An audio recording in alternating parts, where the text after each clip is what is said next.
as you're looking at developing your products and services, no matter where you are, I really want to encourage you to look at what is an entry level assessment type product that you can do for clients. So that's something that we've seen some good success with is you have a product that kind of just might be a lower price point, but it allows you to kind of see the entire business and how you can help them grow. And so, we have the marketing assessment, which really allows us to go in and look at community banks and credit unions on the assessment side to assess what's working in their marketing, what's not. And that provides great value. If all they do is the assessment, they'll get a fantastic ROI or return on investment. But then that also allows you to see where are there other ways that you might be able to help that client improve their things, their processes, their products. And that might potentially lead for additional business. It may not for you, but it could. And so I would recommend, look at your products and services and do you have something that you can offer at a lower end to assess the client and help them longer term? Is your current success putting a lot of demands on you?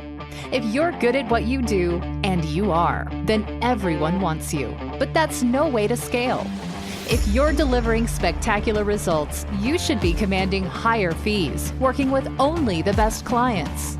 Welcome to the Hands Off CEO podcast, where world-class agency owners and consultants learn how to fully monetize their expertise and scale profits by doing less. Here's your host, Mandi Ellefson. Hi, this is Mandi Ellefson, host of the Hands Off CEO podcast. I have here today Mark Arnold from On the Mark Strategies. Welcome to the show, Mark. Thank you for having me, Mandi. It's a real pleasure. Thank you for your time. Oh, well, thank you. I'm glad that we finally nailed you down so we can come into the podcast. This is really a place where our clients who we get to have on the podcast and share their story, it's really a fun place to be at where you've really accomplished a whole level of success where I just want to acknowledge you for that, Mark. And, share your story with some of the people who maybe are at where you were at before, or maybe even an earlier stage than that, and to help them see what's ahead of them and maybe a different way of seeing the growth in their company that they thought before. That's great. And you said the key word, and that's being able to see. I think when I started the program, I couldn't see everything that others could see. And so I think it really helps to gain that outsider's perspective to be able to see a vision that you maybe not be able to see. I think you coached that when the vision expands, the business expands. And sometimes there are some self-limiting beliefs that hold you back, and you really can, how you see yourself and how you see your business really play a huge impact on your growth as well as your business's growth. Well, thanks so much for sharing that. So, Mark, do you mind sharing where you were at a couple of years ago? Whatever numbers you feel comfortable sharing. Sure. Yeah. So several years ago, before I started the program, I was, well under $1 million in gross sales. So somewhere, well below that, and just wanted to be able to grow to that size and larger. And so even aside from the numbers, the business was very much more based on me and not the rest of my team. And so I realized we really wanted to shift just the strategic focus of the company, where it's not all about me and what I deliver, but more about our team and the results we deliver. And so I knew we needed to make just a fundamental business shift away from it just being a solopreneur just on myself to really an entire team. And so now we've been able to make that shift. We're still making that shift. I think to some degree, you'll always be scaling your business. But now we have close to 10 people, well over that revenue target that we had targeted. We grew even during the pandemic. Our sales were higher than ever. And then even post-pandemic now at 2021, we're growing sales between 40 and 50% for the year.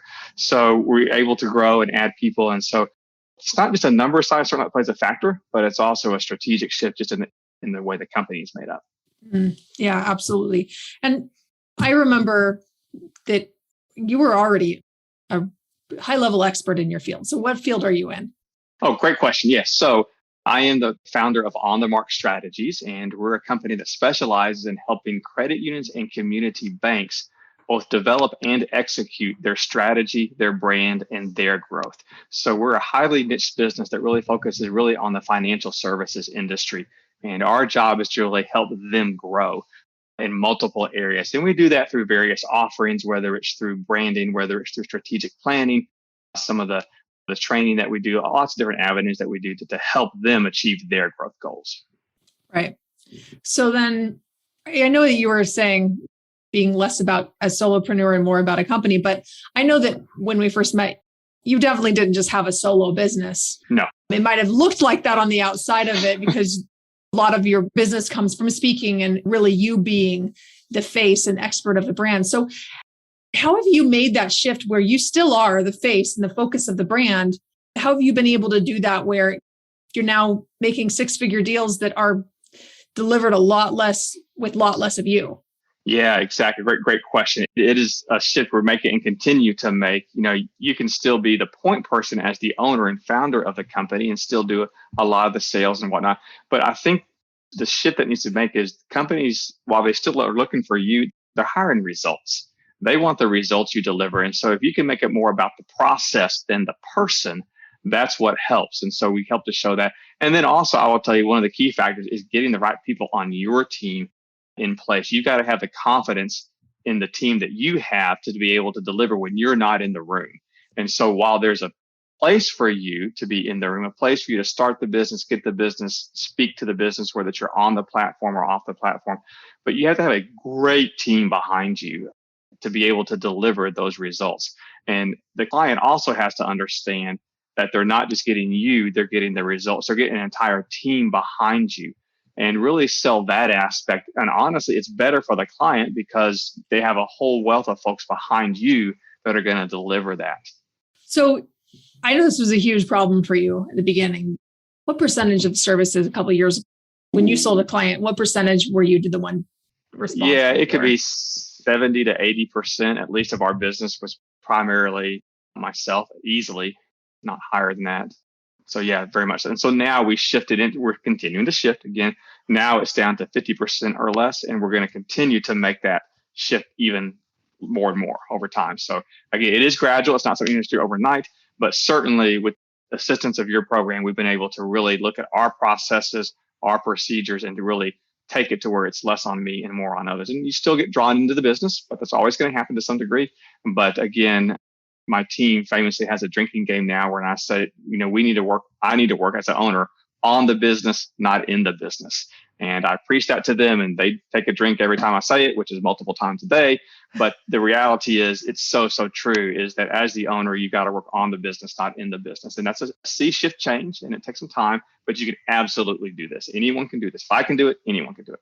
So I remember when we first started down this path. I mean, you saw the case studies, you saw the results, you'd seen other people have been able to be successful, but this was a massive leap of faith for you because could you actually see how it was going to work for you?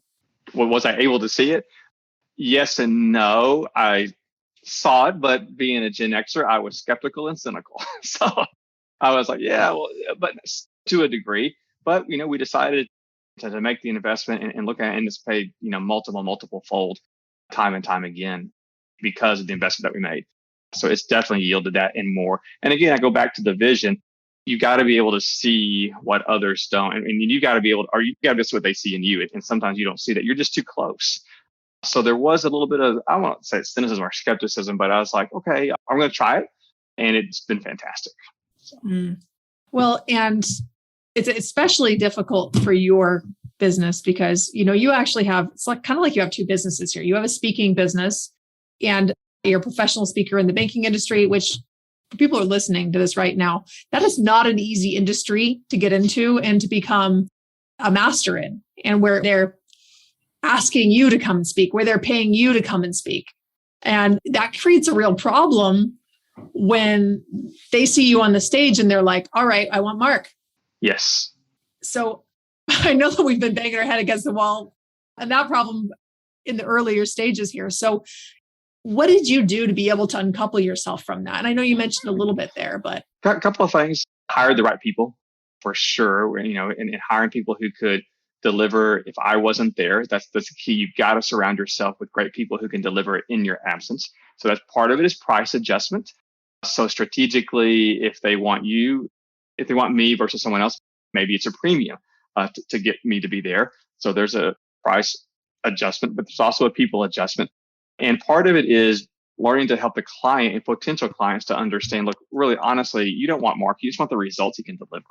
And so who's delivering it doesn't matter as much. But again, you can't send them scrubs. You got to have A+ players. And I think that's something that a lesson learned from your program, Mandi, is the idea of surround yourself with A people, hire A people, even if you're not in the hiring mode. If you have an opportunity to bring on an A player, you do that. And that's something that we've tried to do. And then we've also just tried to operationalize our processes. And so I surrounded myself with people who can implement that, but it's still an ongoing challenge. And another just practical tip is you also want to bring your team or the people who are going to deliver it, bring them in at an early stage, maybe even in the sales process, so that when you're talking to a potential client, then if you have your team who might be doing a lot of the delivery, they're in it from day one.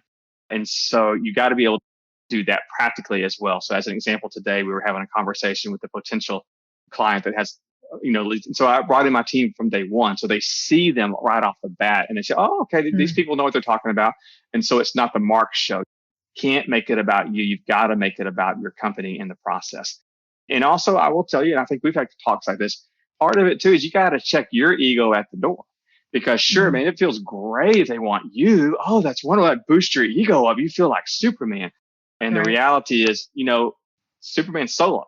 And you got to be someone else. And I think it goes back to are you a Superman leader or are you a Yoda leader? And the idea is you want to be a Yoda. You want to be the guide. You don't want to be the superhero because then that's who they want. They want Superman.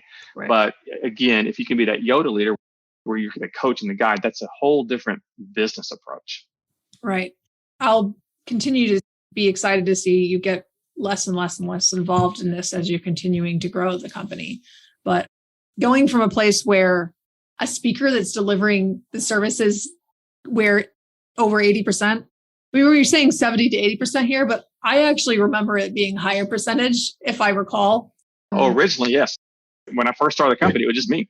Yeah. So one of the things I wanted to loop back to here too is that you had talked about operationalizing. So one of the things that we see happen a lot when agencies, consulting companies are operationalizing is that they operationalize a lot around activities, around like we're doing, this is the branding piece here. This is this piece here. And I remember one of the biggest challenges you were running into is like, well, how do we go from like them buying these individual packages, maybe it's $30,000 here, $30,000 there, and then always having to re-up them and re-enroll them in the next piece with gaps in between to, what is it going to take for us to have these ongoing retainer packages? And that was one of the magic steps that you guys were able to help us coach on, in that we had a lot of different products, so to speak, that were solutions that we offered. And so what you guys were able to help us do is really package and bundle those products into one overall solution that we were able to develop to call the Credit Union or the Community Bank Growth Accelerator program, which is now something that we offer. And it's a way for our clients to accelerate their growth. And like you said, we had about 4 or 5 different things that we were offering as one-offs. With this package, we're able to kind of group them together and sell them as one kind of larger project. And it's a retainer type client, which that was something also we were trying to shift just business-wise, as being less project focused, but also have more retainer income. And so by making that shift and creating that new package with your help, that's been able to really galvanize our growth a significant amount from that. And it's a higher offering, but it's bundling things and it makes it easier for the client to implement, also makes it easier for us. It's a win-win all across the board. So how have you seen your pricing and your overall sales conversions? I guess that's 2 questions, but how have you seen the pricing change when you use this new offer, the Credit Growth Accelerator? Yeah, the pricing has been more of a grouping strategy where they're bundling things all together. So the pricing, rather than doing, and also you didn't have to sell every single item one off at a time. That has been a huge plus, is by grouping them, you really have to wind up doing one sale rather than 5 or 6 different sales. And obviously, anytime you go into a sales process, they might say no.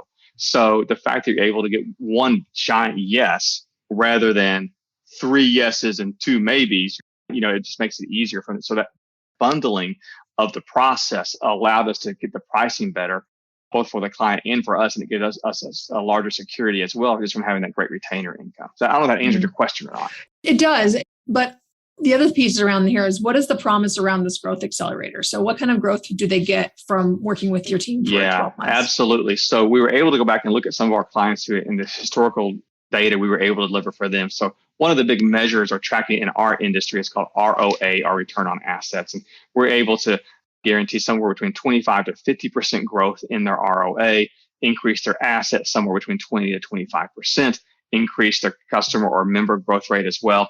So we were able to look at, say, okay, look, those clients that had done all those things, what do we get? And so we were able to quantify that and say, hey, here are the results you're going to deliver. And they're much larger than just a one-off project. They can hire anyone to deliver some of those products and services, but they really want the results. And so with our program, we are able to guarantee those large ticket results. And your average price point for average when you were selling the individual, what was the price point on that versus what you're selling it for now for your retainers? Great question. It would depend on the type of project, but probably somewhere one each, probably somewhere between 10 to 20 or 10 to 25,000, depending on what that individual piece was. Now we're able to bundle multiple of those projects into close to six figures on average. And they're paid out over a monthly retainer, which for us just gave our business so much more sustainability and stability. So we were able to increase. Great. You were able to increase what? Sorry? Increase our pricing. I mean, bottom line.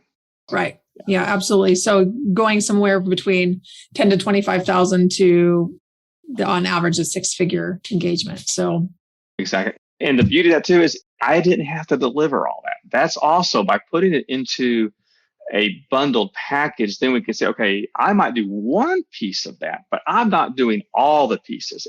And that also allowed the client to understand, okay, this is a company, not a person. And so that also allowed me to free up my time. So then when you're looking at that, would you find when you piece that all together and put this into a one bundle of overall outcome for the retainer, are you finding that it's more profitable for you to deliver it that way? Oh, much more profitable, especially when I calculate profitability in terms of my time. It's far more profitable because I'm not out there delivering as much as I used to. So that's a huge win. But then also it's more profitable because it involves the rest of our team. And without a doubt, it's more profitable. Not just even in bottom line dollars, but profitable in time, profitable in products, all that, very much so. Okay. Yeah. So I'm glad that you shared that because I think that's one of the biggest pieces is as consulting companies and agencies, they're scaling, what ends up happening is that the profit margins actually decrease. Ours increased. Our profit margin increased. And I'm very, very diligent in focusing on what is our profit margin. And so our profit margin for each of those products has increased, but also our overall profit margin for the company is significant in that we really are probably somewhere, between 25 to 30% profit margin. And that's something I really, really focus on as a business owner. And that is after salary and after paying significant bonuses. We pay quite a bit in bonuses a year if we deliver it to our people because they're the ones who are providing the services. So there's two different profitability pieces that I heard you say. And one is around the gross profit, it sounds like the actual cost to deliver the services, and then the other overall net profit. And would you be willing to share how much have you seen the net or the gross profit increasing? So we're increasing now to where our gross and net are probably somewhere between 25 to 30% easily, which is top line performance for our industry and consultancies. So yes, and it was well below that beforehand. So again, because I'm the only one doing the work, right? I mean, there's only so much of me to go around. So by increasing the profit margin, that allows us to be able to grow. Well, so I actually really like that you pointed that out. And I'm asking these questions so specifically because Mark, I know your numbers and you really, you really have your eye on the ball there. And this is one of the most important things that people don't understand why they're so stuck in the business. They're stuck in the business because there's not the profit margins to be able to hire it out without actually losing more and more money. Right. Yeah. It is. You don't want to say it's all about profit because you're in it to help the client, obviously, but you've got to have your eye on the numbers profitability wise. You can grow sales all day long, but if your expenses go up higher than your sales, you're not profitable. So you really got to focus in as a business owner on what are your numbers, and you got to know your numbers. And it's taken me a while to learn all the numbers. And I still have experts that help me on the outside on that because that's not really my area of expertise, but it does help to kind of focus on that. Mm-hmm. So then looking at that, what did you expect was going to happen as you scaled to your profit? Yeah, great question. Honestly, I thought just going in that if we scale the business, profitability would go down because it was already pretty high. And I was very comfortable where the profit numbers were. So I thought if we scaled the business, I, as an owner, might make less money because I'm having to hire more people. We're having to grow. And I was okay with that. I mean, I was okay making less money. That was no big deal. But what I saw was even as we scaled, our profit margin actually grew, our gross profit grew. Obviously, our top line sales did as well. So scaling actually, if done correctly, can actually increase your profitability, not decrease it if it's done correctly. You might have a minor dip, but for the most part, if you do it right, you can absolutely win out in the end. Does that make sense? Absolutely. Thanks so much for sharing that. And I think that's a really good, concise piece there because you're seeing profit margins increase. You're seeing yourself working less and less, and you're seeing the top line grow and also the bottom line grow. Those are actually the three core factors right there, right? The top line growth, bottom line growth, and the actual growth in your freedom, your wealth of time. Correct. And so I just really want to acknowledge you for your dedication to making this work because that's what has made the difference. That's what sets apart people like yourself who are committed to success and see that kind of success from the people who go at it a little bit, but then just kind of get stuck in it and then say, well, it doesn't really work for me. Yeah. Don't continue in the grind. Try and see the vision. See what is out there for you. That doesn't mean you won't have days or seasons that aren't grinds. It's just going to happen that way. But the reality is, I think you got to be able to see the vision of what your company can become and how you can grow it. And then there are all kinds of ways to get to that implementation. And again, you don't have to sacrifice profits or bottom line money in order to grow your business. Done right, you can do it correct both ways. Love it. Well, thanks for sharing that, Mark. So where's next for your company and how has that changed since you've gone through this process? Yeah, it's going to be continuing to get that number that is on mine to get smaller and smaller. It's continuing for me to eventually have less delivery. It doesn't mean I'm not in the company. It just means I deliver less.